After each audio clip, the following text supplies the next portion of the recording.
Okay, so we're on to day 2 now of working on this mini album. I'm not sure how long it's going to take me, but I was hoping that it wouldn't be a really long one. I knew it would take more than one day though. So this is what I've got so far. I've went ahead and worked on the title page because I love doing the title page, and I just find it must be a psychological thing because there's no reason why this would happen, but I find it really difficult to do the insides of a mini album until I have the title page at least figured out. It's kind of like it sets the tone for the rest of the mini album, or maybe I'm just weird, I don't know. But this is my title page. I haven't finished the title because the Canna from Canada, it's gonna go right here, but I need to know first how wide this mini album is going to be, because if it's really wide, then this is going to be way over here, and so my Canna needs to go over here, and so I'm going to wait for the exact placement of that. But what I've done is I put the O, I have the letters all set out for Canada. I had to dip into 2 packages of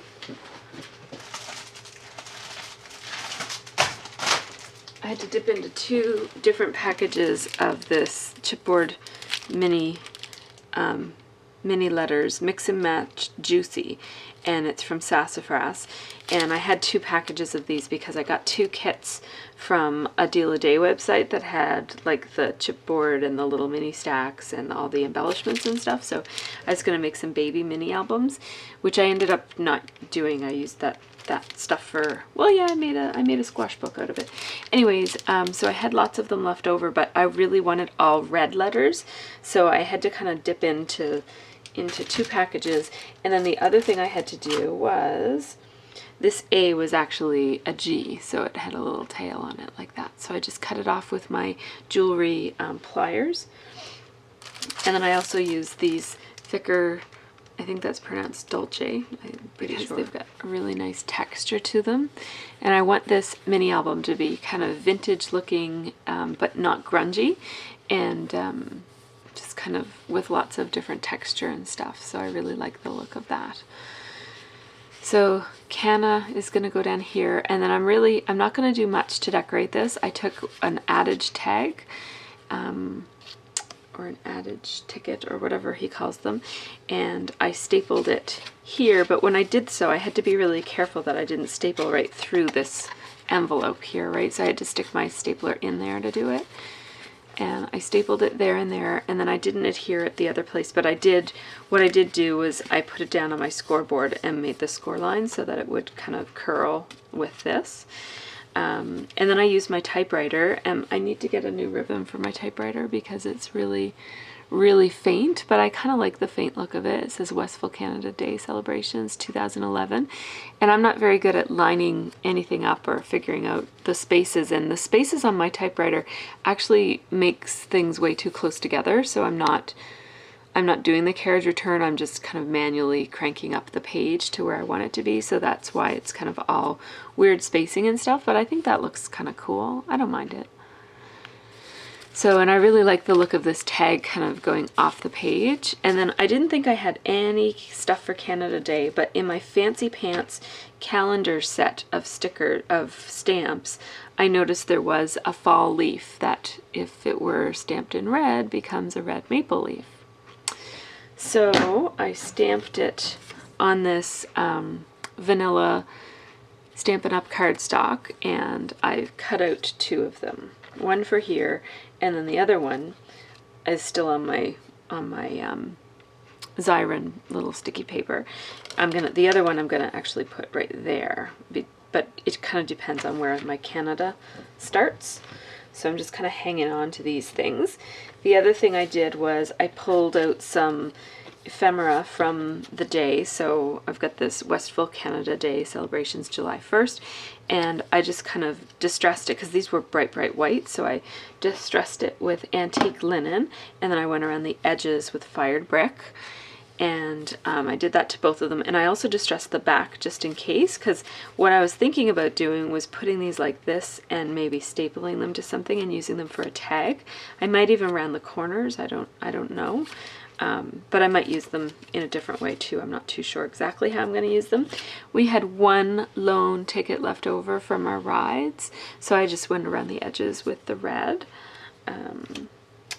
So we had some of these little tags from the tops of the cans of our energy drinks that we drink, and we don't really drink a whole lot of energy drinks or anything. Just we find that when we stop for gas, it's kind of like they're really yummy and sweet, and they're cold, and they have lots of caffeine, and so we're sometimes guilty of picking up one on our way home from New Glasgow. So they were really cute, and I like the color of them, especially this one kind of matches. This one would be kind of nice if we were American and doing 4th of July. But anyways, so I'll probably use this one somewhere, maybe as a tag, like as a tab pull on something. Okay, so I've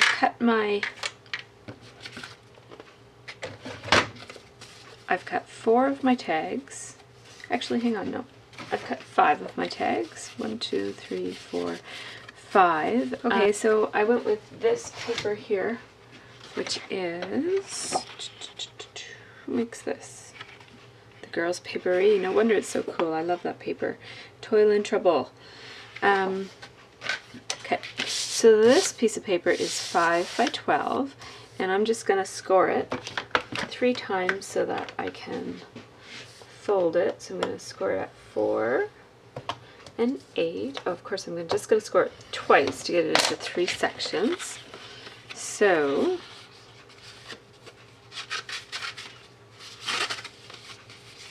like that. So this paper is really cute.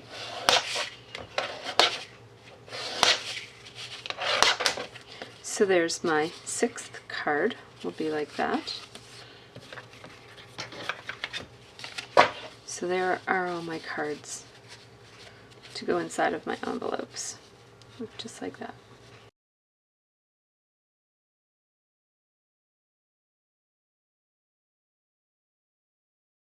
Okay, so I have my mini album all covered in paper, and just the title page has started to be decorated, but the insides are plain, just covered with paper. So once I have the base, and then I have the base for my tags as well, and my kids did some drawings for me to put in as well. I'll show those a little bit later. So once I get my mini albums to this point, this is the time when I do my pictures, because I just have a hard time. I have a hard time figuring out how I want to decorate things unless I have the pictures. So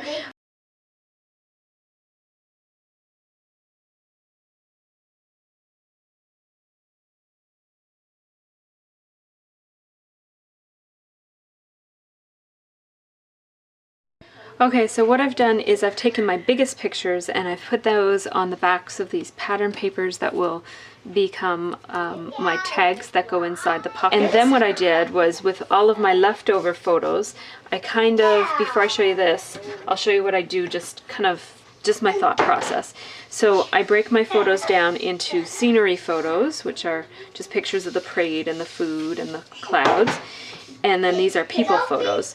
And then I arrange them into landscape photos. So these are all landscape oriented, and up and down, or portrait, I guess, oriented photos. Oops, that's that's in the wrong pile. So that just helps me kind of when I'm figuring out what goes where.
Okay, so I'm almost done my mini album and I'm just putting on the final touches and I'm almost ready to show it to you guys, but before I do so, I'm gonna put this tag in the mini album.